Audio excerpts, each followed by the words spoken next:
इससे पहले एक खास बातचीत में मुख्यमंत्री वसुंधरा राजे ने गुर्जर समुदाय को अपने परिवार का ही एक हिस्सा माना। उन्होंने कहा कि वो गुर्जरों के विकास के लिए हर संभव मदद करेंगी। आंदोलन समस्या का क्या समाधान होगा और किस तरह से शांति आएगी और राज्य में वापस व्यवस्था, कानून व्यवस्था बहाल होंगी, इस सब पर बातचीत के लिए हमारे बीच हैं मुख्यमंत्री वसुंधरा राजे। को ये कहना चाहूँगी कि आखिर में ये समाज भी मेरा ही परिवार है और हमेशा मुझे इनके लिए चिंता लगी रहती है। एक साल से चिंतित होने की वजह से मैं समझती हूँ कि जो 50 साल में आज तक नहीं किया गया, वो इनकी सलाह के साथ मैंने करने की कोशिश की। कुछ कुछ सीमाएं सब सरकारों की भी होती हैं और मैं भी कॉन्स्टिट्यूशनल सीमाओं के अंदर, संवैधानिक सीमाओं के अंदर बंधी हूँ, परंतु उनके अंदर से जो भी मदद कर सकती हूँ उनकी मदद करने की मैंने कोशिश की है। चाहे वो चोपड़ा कमेटी के द्वारा हो, चाहे वो दोनों चिट्ठियाँ लिखने की उसमें हो, हर चीज़ के अंदर मैंने मैंने कॉन्स्टिट्यूशन के अंदर जहाँ तक अकोमोडेट कर सकती थी वहाँ अकोमोडेट करने की मैंने कोशिश की है। और इसीलिए इनकी निहत गरीबी जो है वो भी देखी है, मैंने अपने आंखों से देखी है और मुझे मालूम है, क्योंकि रही हूँ उन क्षेत्रों के अंदर, कि इन एरियाज़ के अंदर मदद देने की ज़रूरत है। इसलिए जब पैकेज की बात उठी तो फर्स्ट फेज़ में ही करीबन 300 करोड़ रुपए हम लोगों ने अलग रख के, कि इस पैसे से गरीब इलाके के अंदर हैंडपंप नहीं है तो पानी नहीं है, रोड नहीं है तो वो स्कूल्स लगाने की बात, छात्रवृत्ति देने की बात, रोजगार सहायता शिविर लगाने की बात, इन सब चीज़ों से मैं शुरुआत करना चाहती थी। मैंने बहुत होप था कि इसके अंदर मैं किसी भी तरीके से इनको मजबूत करना शुरू कर दूंगी। मजबूती एक किस्म से नहीं आती है, कई किस्म से हैं, और एक ये रास्ता मैंने अपनाने की कोशिश की थी। आज भी मेरा सब लोगों से हाथ जोड़ के निवेदन है कि जैसे बहन, जैसे माँ, ये मेरे परिवार के लोग हैं और मैं माँ, बहन, बहू के रूप में उन सब से हार्दिक मैंने निवेदन करना यही चाहती हूँ कि हर मुसीबत का कोई ना कोई अंत होता है। राय प्रताप जी, क्योंकि ये पूरे साल हम लोगों ने बातचीत में ही निकाली थी और बातचीत से ही हम लोगों ने इतना सारा काम मैंने समाज के लिए हमने किया था, और मेरा ये पूरा भरोसा था कि कोई चीज़ बातचीत के बाहर नहीं रह जाएगी। मैंने भरोसा किया था और मैं समझती हूँ कि आज भी मेरा भरोसा है कि टेबल पे आएंगे, हम लोग बातचीत कर सकेंगे।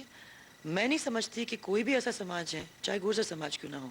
कि वो राजस्थान का कोई बुरा चाहेगा, क्योंकि अगर राजस्थान का विकास नहीं होता है तो हम लोग किसी का भी विकास नहीं हो सकता है। इसीलिए मेरा उनसे निवेदन है कि आए, टेबल पे मेरे साथ बैठें, और जैसे मैंने हमेशा कहा कि कोई ऐसी लड़ाई की बात नहीं है। अगर मेरे साथ बैठेंगे, उस चीज़ को सुलझाने की हम पूरी कोशिश करेंगे। मुझे विश्वास है कि आप लोग इस बात को सुनेंगे और जिस प्यार के साथ मैं इस बात को आप लोगों के सामने पहुंचाने की कोशिश कर रही हूँ, उसी हाथ को पकड़कर आप बैठ के हम लोगों के साथ इस समस्या को सुलझाने की कोशिश करेंगे, ताकि राजस्थान में ऐसी कोई समस्या न हो जिसकी वजह से राजस्थान का और हम सबका विकास अवरुद्ध हो। उन सबसे प्रार्थना है कि अब हम लोग सब इनका पोस्टमार्टम करवा के शव को वापस दें, ताकि सम्मान और सम्मानजनक तरीके से इनका दाह संस्कार वगैरह हो सके। हम लोगों को उनकी भी बहुत चिंता है और मैं समझती हूँ कि समाज को भी उसकी चिंता है, और मैं ये विश्वास करती हूँ कि बहुत जल्दी इस चीज़ का समाधान हम निकाल सकेंगे। आज राजनीति का समय नहीं है, परंतु मुझे इस बात का बहुत दुख है कि लोगों के दुख के ऊपर और गरीबी के ऊपर कुछ लोग राजनीतिक रोटी सेक रहे हैं। दिल्ली के अंदर हमने ये खबर पहुंचाने की कोशिश की, 1 साल से हम इस चीज़ की बातचीत कर रहे हैं। मैं समझती हूँ कि जिस तरीके से टेरर में, आपको याद है आतंकवाद में भी मैंने यही बात कही, मैंने कहा ये ऐसी चीज़ें हैं कि जब होती हैं तब आप हमारी तरफ देखें, उससे हमको मदद नहीं मिलती। क्यों हो गई हैं इसके बारे में कुछ डिस्कशन करने की ज़रूरत है। तो मैंने इसीलिए चिट्ठी लिखी थी, टेलीफोन पे भी कहा था कि इन दोनों विषय पे, आतंकवाद के विषय पे भी और आरक्षण के विषय पे भी, हम लोगों को एक दफ़ा बैठ के, मुख्यमंत्री हो, आपका कमीशन कोई आपको सेटअप करना हो वो हो, हम लोग सब बैठ के इस चीज़ के ऊपर बात करें, ताकि कोई सार्थक सुझाव इसमें से निकले और हम लोगों को मदद कर सकें। लग तो मुझे ऐसा रहा है कि अब चुनाव आने लगे हैं तो हो सकता है कि कुछ लोग अब चुनाव भी हार गए हैं, शायद उसकी वजह से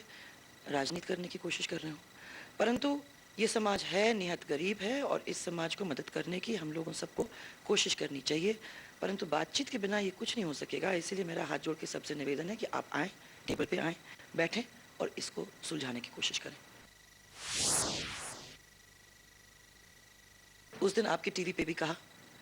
1 साल से तो ये बात चली रही है हम लोगों के बीच में, इसलिए मुझे और 1 रात पहले भी हमारी बात हो रही थी, तो इसीलिए मैंने तो सोचा भी नहीं था कि इस हद तक बात चली जा सकती है। होने के बाद, हादसा होने के बाद तुरंत मैंने आपकी टेलीविज़न पे कहा था कि अब मेरे दरवाजे खुले हैं, हमेशा खुले रहेंगे बातचीत के लिए। बार-बार मैंने कहा और यहाँ तक कि आप और हम दोनों गए थे बयाना और उस समय मैंने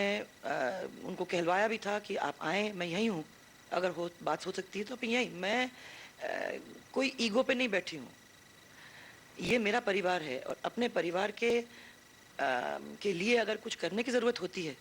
तो कोई उस पे बैठता नहीं है, प्राइड के ऊपर बैठता नहीं है और इसीलिए मैंने कहा, चल के गई मैं वहाँ कि मेरे से बातचीत हो। उसके बाद फिर मैंने कहा, फिर अपील की है, लोगों को कहलवाया भी है और आज भी आपके द्वारा मैं कहना चाहती हूँ कि आएँ, बातचीत करें, समय निकला जा रहा है, अभी भी लेट नहीं है, अपन बैठ के इसको जल्दी सुलझाएँ। तो कुल मिलाकर मुख्यमंत्री चाहती हैं कि समस्या का हल बातचीत के द्वारा हो और समस्या का समाधान का एकमात्र तरीका संवाद है और जितनी जल्दी संवाद शुरू हो सके राज्य में शांति की बहाली उतनी जल्दी हो सकेगी। प्रताप राव, ईटीवी न्यूज़, जब आप देख रहे थे